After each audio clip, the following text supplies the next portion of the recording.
C'était peut-être la dernière danse du Racing Club de Lens cette saison, mais la fête continue dans le bassin minier. Bonjour, bienvenue dans Hors Zone, votre émission sport en plein cœur de l'Agglo. Bonjour Thomas. Bonjour Fred, bonjour à tous. Très heureux de vous retrouver aujourd'hui dans ce repère. Donc nous sommes dans les locaux de la fédération de supporters Lens United, une fédération qui draine plusieurs dizaines de groupes de supporters lensois. On aura l'occasion d'en parler avec l'un de nos invités. Bonjour Norman Noisette. Bonjour.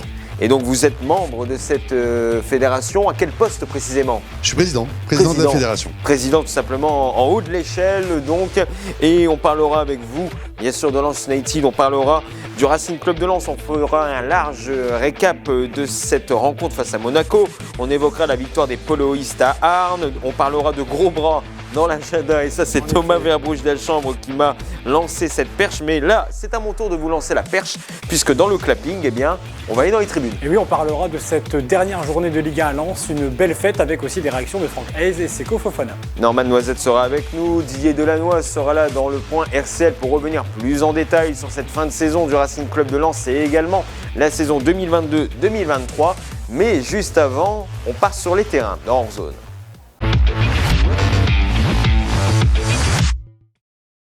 On commence avec des Lensois héroïques, courageux, mais ça n'a pas suffi pour décrocher l'Europe. Menant 1-0 par Frankowski, les Lensois se sont fait remonter par Badiachil et Ben Yedder.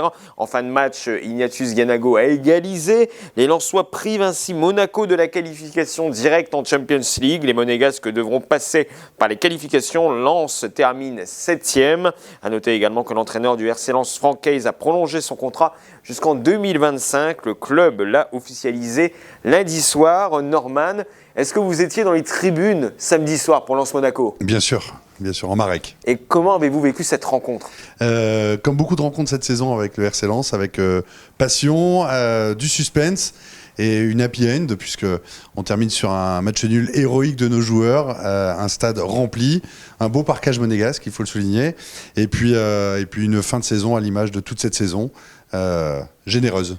Et l'ambiance était également généreuse dans ces locaux de Lens United samedi soir. Oui, tout à fait. Vous avez eu du monde, j'ai cru comprendre. On a eu beaucoup de monde, effectivement. On a un local qui est situé à quelques dizaines de mètres du stade. Donc, on a l'habitude de recueillir et d'accueillir énormément de supporters avant match qui viennent nous voir, partager un moment ensemble, boire un verre pour fêter cette saison. L'alcool est à consommer bien sûr avec modération. On reviendra sur ce match Lens-Monaco avec notre invité Norman Noisette. Par contre, c'est un coup près qui menaçait de tomber depuis plusieurs années et il est tombé ce week-end pour la réserve du Racing Club de Lens.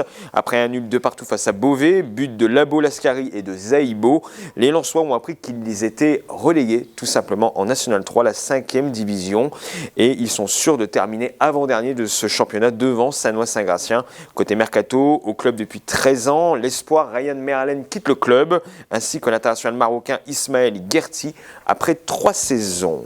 On passe du côté des filles donc, et les Lensoises jouaient à Bollaert le lendemain du nul des garçons. Les joueuses de Sarem Barek recevaient les Nantaises. Malheureusement, les Canaries ont fait leur loi, l'emportant 4-1. L'honneur a été sauvé par Diop en fin de match.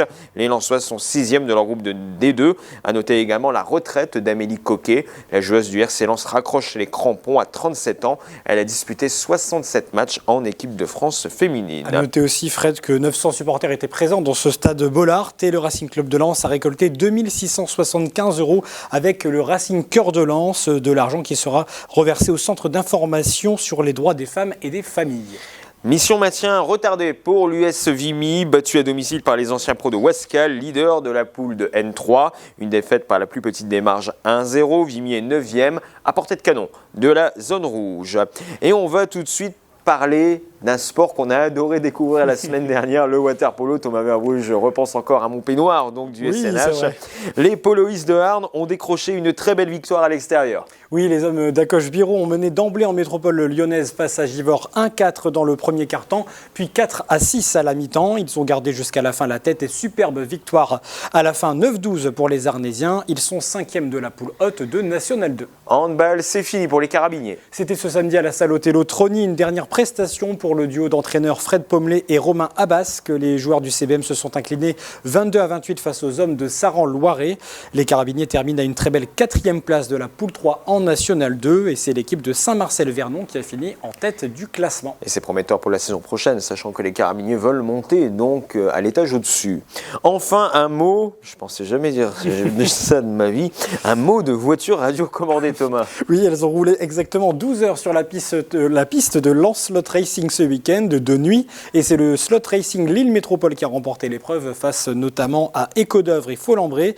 L'équipe lensoise, elle a terminé 4e après une longue bataille. Tout le monde est reparti à 11 heures du matin après 12 heures de course. Et après un superbe week-end automobile, c'était dans l'agglomération et on a hâte de les retrouver prochainement. À noter également que c'est une jeune Arnésienne qui s'est mise en avant lors des championnats de France de gymnastique aérobique. Elle s'appelle Cléa Jonda et elle a remporté la médaille d'argent sur le championnat élite junior. Donc vous pouvez voir d'ailleurs une photo sur cet écran. Cléa Jonda a été formée à Arnes et elle est actuellement au Creps de Toulouse. Elle participera prochainement à d'autres grands championnats. Félicitations à elle. Et tout de suite, eh bien, on va repartir vers nos gagnants. Donc ils n'ont peut-être pas décroché de médaille, mais ils ont décroché le cœur de nombreux supporters. Ce sont les joueurs du Racing Club de Lens. Ils sont dans le clapping.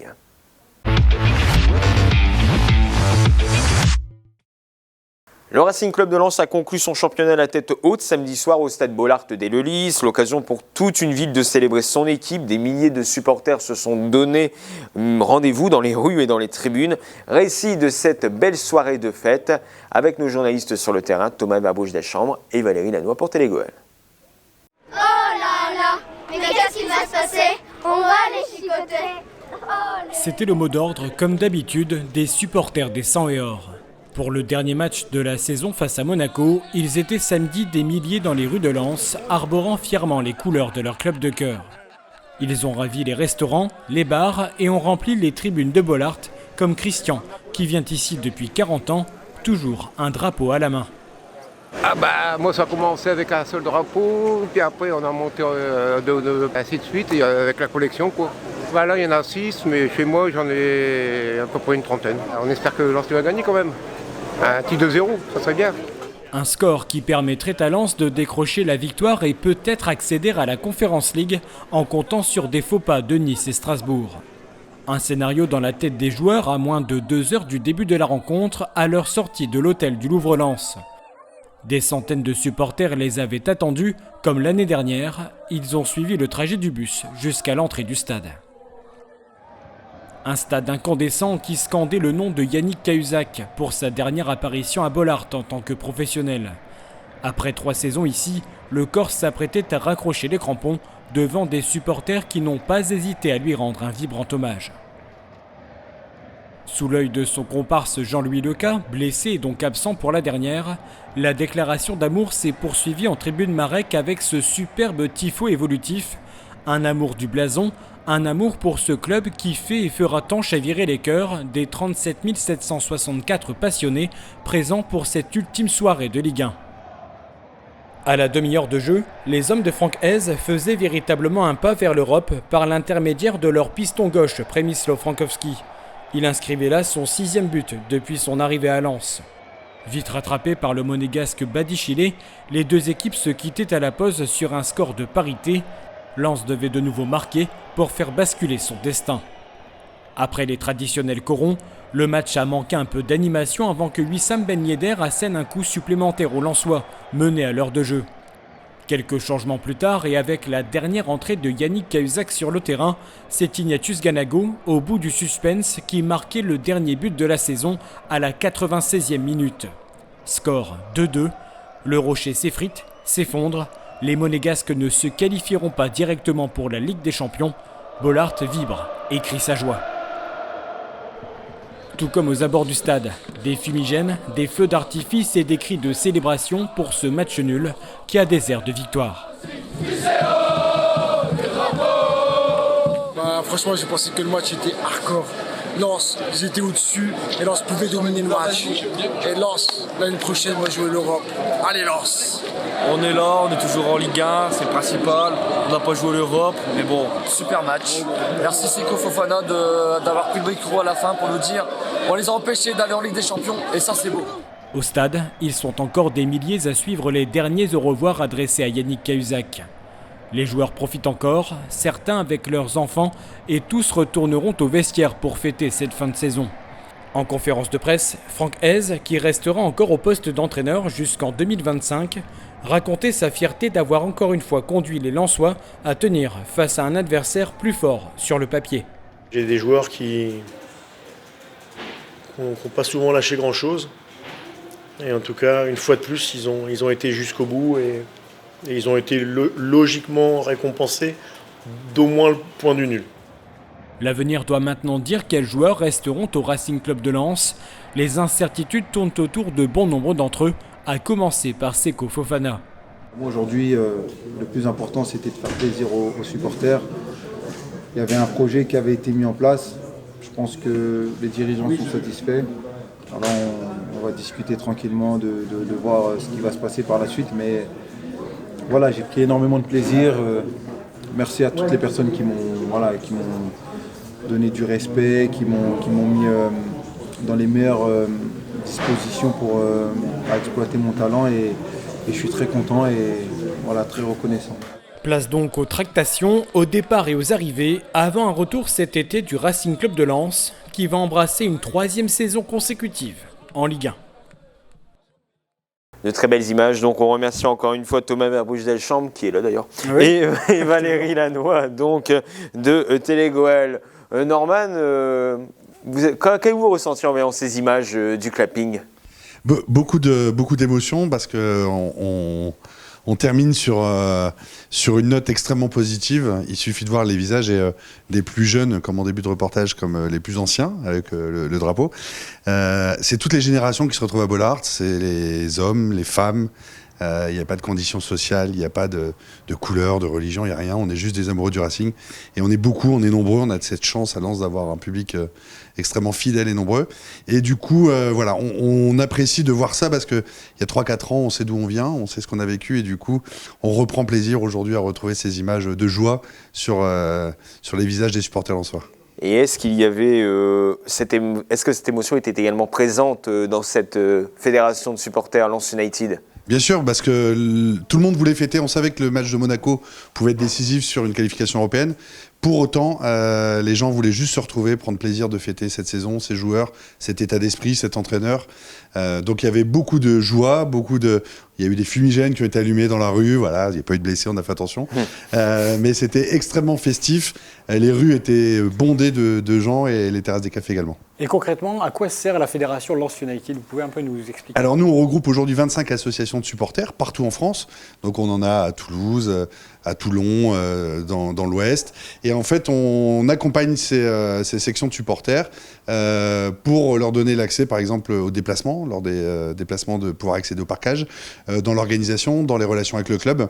On défend également auprès du club l'intérêt de ces sections et des supporters. Et voilà, donc on a aujourd'hui 25 associations et environ 3000 adhérents. Et vous discutez avec le club quand il y a des choses à prévoir, des choses comme ça ? Voilà, on peut discuter avec le club sur les déplacements, les points sécurité quand c'est nécessaire. On permet aussi aux gens qui sont un peu expatriés, qui souhaitent venir à Bollaert parce qu'ils ont de la famille dans le coin, d'accéder au stade et particulièrement au Marek. Parce que ce sont des supporters qui sont loin, qui ne peuvent pas s'abonner. Donc on leur donne la possibilité également de venir assister à un match en Marek en étant adhérent à la FED. Justement, quel est l'avenir de la Marek pour la saison 2022-2023 ? Alors, je crois qu'Arnaud Pouille s'est exprimé très récemment. Donc, il semblerait qu'il y ait une hausse de la capacité de la Marek qui soit validée ou qui soit en cours de validation auprès du ministère. Et je crois que ces choses-là sont évoquées officiellement lors d'une réunion prochaine avec les associations. Donc on devrait voir une hausse de cette tribune parce que c'est quand même une tribune qui aujourd'hui est debout. C'est déjà une vraie première victoire pour le club et pour les supporters. Et maintenant il faut, je vais reprendre l'expression qui avait été faite cette année, mais une tribune debout c'est bien, pleine c'est mieux. On peut encore mettre du monde dans cette tribune. On peut également mettre du monde dans ce local, donc de la fédération de Lens United. très clairement, à quoi sert-il? Est-ce que c'est juste un lieu de rassemblement entre supporters ou c'est bien plus que Je crois ça? qu'il y a un bar, Fred, en tout cas. Je sais Oui. à quoi ça sert Il y a un aussi. bar parce que le supporter de Lens aime bien profiter Ouais. des instants. L'alcool est à consommer avec modération, Voilà, bien il n'y a sûr. pas que de l'alcool, Pas que il y a de du soft l'alcool, oui. également. Du café, Du on a bien un café d'ailleurs avant l'émission. Voilà. Mais plus sérieusement, ce local sert effectivement au lieu de rassemblement parce qu'on a des associations qui viennent, même à Bollard, on a des associations qui viennent de Picardie, qui viennent de la Côte d'Opale, qui viennent de loin, qui viennent en bus et qui, du coup, ont un endroit où elles peuvent se retrouver tous ensemble, passer du temps, manger un morceau ensemble, partager un moment de sympathie et de convivialité. Et ça peut également permettre à des associations de supporters lensois de se faire un peu d'argent également et de les aider dans le développement de projets. Bien sûr, on peut aussi laisser une partie de la recette aux associations qui peuvent tenir le local les jours de match pour leur donner la possibilité de se développer. Et c'est également ici que l'on fabrique parfois des tifos, des bâches, des choses comme ça, des messages quand il y en a à passer dans le stade. Vous nous appelez, la prochaine fois que vous faites un Malheureusement, tifo. non. Alors, on ne peut pas les voir en Non, exclusivité non. avant. Mais quelle est l'une des banderoles marquantes qui a été réalisée dans ce local? On a eu malheureusement pour la période Covid beaucoup d'hommages à rendre. La dernière en date était celle de M. Dobrowski, l'entraîneur, où effectivement on a souhaité rendre hommage à un entraîneur historique. Et ça passe par un message en tribune avec les supporters et une bâche, même si on ne s'en rend pas compte, c'est beaucoup de travail, c'est du temps. Donc il faut des bras et il faut des heures pour les faire. Et voilà, donc on fait des messages pour rendre des hommages ou pour remercier nos équipes de ce qui a été fait. Et plus largement, on est également à l'origine du tifo de la Sainte-Barbe qui avait eu lieu avant le Covid. Un tifo qui avait couvert les 3 tribunes avec des bâches immenses. Voilà. Et très clairement, quels sont les projets de Lens United pour la saison 2022-2023 ou même pour les années à venir? Alors, c'est de toujours accompagner nos associations adhérentes. C'est de leur donner la possibilité de vivre au mieux et le plus simplement possible leur passion. Et notamment, une des difficultés majeures que l'on rencontre depuis la montée en Ligue 1, c'est les déplacements, puisqu'on l'a vu, dès qu'on nous donne un petit peu de possibilités, à Reims, on était 9000, 3, on était près de 6000. Donc, très généralement, on a un quota de places qui est très réduit. Donc, c'est de pouvoir batailler, faire en sorte d'emmener le maximum de monde lors des déplacements pour profiter. Merci beaucoup Norman Noisette, Merci à vous. président de la Fédération de supporters Lens United. Vous pouvez suivre l'actualité de Lens United sur les réseaux sociaux. Et donc, sur notre page Facebook, essentiellement, Lens United et notre site internet lens-united.fr. En tout cas, bon courage à vous pour ces prochaines saisons, oui, et même ces prochains mois, même si l'intersaison sera compliquée sans match. On espère que ça reviendra bientôt pour vous. Tout à fait. Et puis, dans un instant, on va accueillir l'un des visages également de cette fédération de supporters. Il nous surnomme Petit Scarabée, c'est le surnom de tout le monde à Télégoël. Didier Delannoy est avec nous dans Hors-Zone.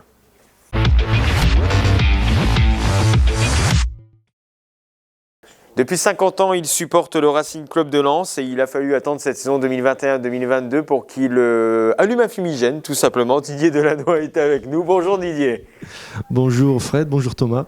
Alors, visage connu de la fédération de supporters Lens United, vous êtes venu à de nombreuses reprises dans Hors-Zone. Très clairement, juste une question sur le match Lens-Monaco. Heureux ou frustré ?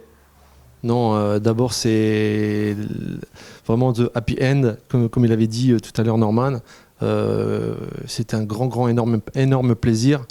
Absolument pas frustré parce qu'on s'attendait justement que Nice gagne à Reims. Sincèrement, je savais que Marseille battrait Strasbourg, mais je ne pensais pas du tout à une victoire de Reims. Donc on finit très bien. On a vu un match de très très haut niveau contre Monaco, où on méritait sincèrement de gagner le match, vraiment, sur le contenu du match. C'était un match de très très haut niveau, donc il n'y a pas de regret, vraiment de la satisfaction complète. La saison 2021-2022 s'est achevée avec une 7e place, une deuxième saison de haut niveau, depuis le retour du Racing Club de Lens en Ligue 1. Quel bilan on peut faire après 2 saisons dans l'élite pour le RC Lens ? Est-ce que tous les voyants sont au vert ? Tous les voyants sont au vert, il faut continuer à progresser. On finit 7e, la même place que la saison dernière, sauf que cette saison on a 5 points de plus. Donc au lieu d'avoir 57 points, on en a 62. On peut voir que dans le classement final, par rapport à la saison dernière où PSG avait lamentablement loupé son titre à 1 point près face à notre voisin, cette saison, PSG n'a pas fait réitérer la même erreur. Ils ont terminé très très loin devant. Et derrière, nous, on a la chance et la fierté de terminer dans les 7 premiers. On va dire qu'il y avait un noyau de 7 équipes, de Marseille à 71 points jusqu'à Lyon, juste derrière nous, à 61 points. Donc ça fait 10 points seulement. Ensuite, il y a 6 équipes dans un ventre mou. Un mouchoir de poste aussi. Voilà, un ventre mou jusqu'à la 15e place. Et on peut regarder aussi qu'il y a les 6 dernières équipes, donc de la 15e à la 20e, qui sont de 36 à 31 points. Donc dans un mouchoir de poche, mais avec seulement 36 points le 15e. La saison dernière, il ne faut pas oublier que Nantes s'est maintenu au barrage avec 40 points. Donc je pense qu'on a progressé. L'essentiel, c'était ça, la progression. On a progressé sur une deuxième saison.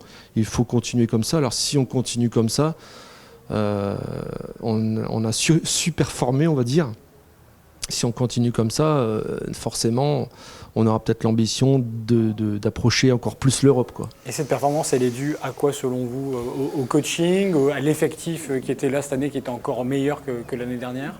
Sincèrement, c'est un travail depuis plusieurs années, depuis l'arrivée de Joseph Ougourlian, avec un nouveau staff, un nouveau board, une nouvelle politique dans le club qui est instaurée forcément par le boss, donc Joseph Ougourlian.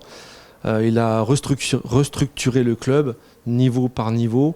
On a senti petit à petit le travail qui payait, l'humilité. Il a fait écrire les valeurs. C'est pas grand-chose, mais c'est quand même hyper important. Et je trouve que ça a transpiré sur le reste du club à tous les niveaux. Et aujourd'hui, on retrouve un peu l'ADN du club, c'est-à-dire le travail, l'humilité, la remise en question. Et je pense que sincèrement, si on reste là-dessus avec ces mêmes valeurs, on fera aussi bien et voire mieux encore. C'est juste ça à espérer en fait. Et le public de Lens était en transe là en fin de saison, comme tout le monde. Et juste ça, c'est un plaisir énorme. Didier Delannoy, on rentre dans une période un peu particulière du calendrier. On va bientôt entrer en phase de mercato. Donc on a des joueurs du RC Lens qui pourraient partir. Donc il y a des rumeurs qui commencent à circuler dans la presse. Est-ce que vous êtes confiant en voyant les noms qui circulent potentiellement sur le départ? Ou est-ce que ça vous fait un peu peur Non, j'ai vraiment pas peur. La saison dernière, encore une fois, on s'est séparé de quelques joueurs qui étaient plutôt des bons remplaçants au RC Lens. Des seconds couteaux. Voilà, des seconds couteaux. Cette saison, on a recruté, on a bien senti qu'on était plus fort individuellement sur le terrain. On avait quand même des très très bons joueurs, même en tant que remplaçants. Sincèrement, il y avait un groupe.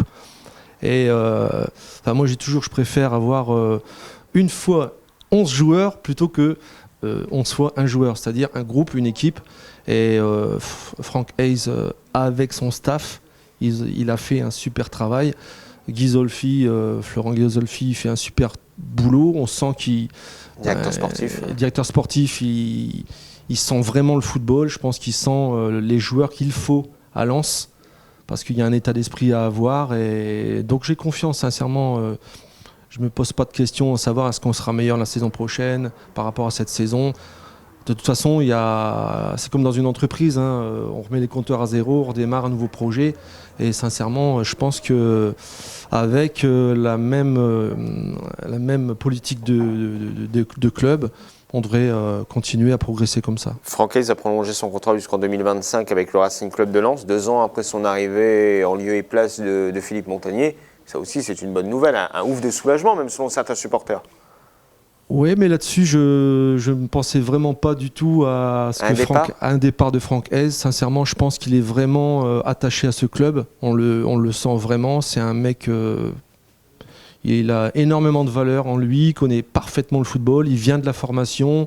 Il me fait penser à une espèce de petit Galtier. Et sincèrement, pour moi, c'est un super coach. J'aime beaucoup sa posture, sa réflexion, son approche envers ses joueurs et son staff. Il partage tout le temps, en fait. Donc, c'est un super entraîneur. Super entraîneur. Et est-ce que vous avez aussi des joueurs top de cette saison? Est-ce qu'on en retiendrait quelques-uns, selon vous? Oui, il y a forcément des moteurs. Il y a des moteurs. On va penser tout de suite à Fofana qui nous a mis des buts extraordinaires et aussi des traversées du terrain, la Osvaldo Piazza des années 75. Donc forcément, on pense à des joueurs comme ça qui sont des moteurs, mais après on pourrait penser au vestiaire, à des Jean-Louis Leca ou même KU. Il y a un fait marquant, j'étais à Reims et à la mi-temps on perdait 1-0. J'aime bien regarder ce qui se passe sur le terrain. Je voyais quelques joueurs rentrer tête basse vers les vestiaires. Et j'ai vu KU aller sur le terrain et choper joueur après joueur, à leur taper dans la main, leur taper sur la tête, à les remotiver. Et ça, j'ai trouvé ça extraordinaire. C'était un signe d'un groupe, d'une vie de groupe avec KU qui est remplaçant, juste remplaçant, mais qui était hyper important. Donc tout ça, c'est des petits signes qui font que ensemble, on va plus loin, quoi, en fait. En tout cas, lui, il n'est jamais remplaçant, il est toujours titulaire. C'est Didier Delannoy, donc de la Fédération de supporters Lens United. Merci beaucoup, Didier. Merci à vous, c'est gentil. Et puis, on reste dans ces beaux locaux pour vous parler justement de vos prochains matchs dans le bassin minier. À tout de suite sur Télégoël dans Hors-Zone.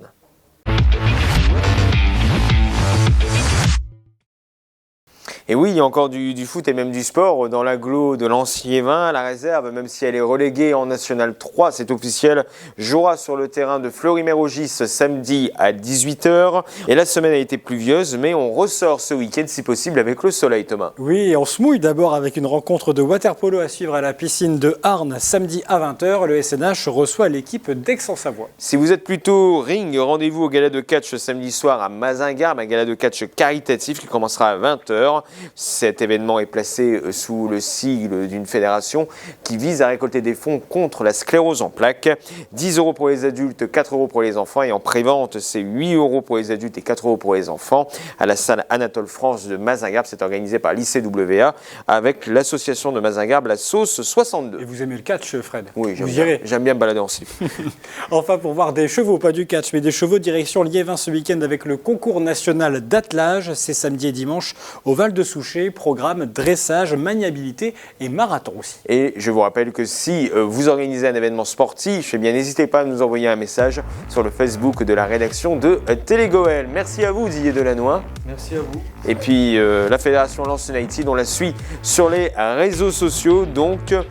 Et Thomas, on se dit à la semaine prochaine, donc. Il n'y a pas d'Hors-Zone la semaine prochaine. Je ne sais pas quand est-ce qu'on se retrouve. Ah oui, c'est vrai. Au mois de juin. Bon, peut-être au mois de juin, oui, je pense. Ça sera une en juin. On a encore beaucoup d'événements, beaucoup de lieux à vous faire découvrir dans l'agglomération de Lens-Liévin. On remercie encore une fois la Fédération de supporters Lens United qui nous a accueillis. Merci à Norman Noisette, le président qui était avec nous il y a quelques instants. Quant à moi, eh bien, on se retrouve avec Thomas dans 2 semaines, donc, pour un nouveau numéro d'Hors-Zone. D'ici là, portez-vous bien et surtout, n'oubliez pas cette maxime, impossible n'est pas l'en soi. Ciao, bye bye.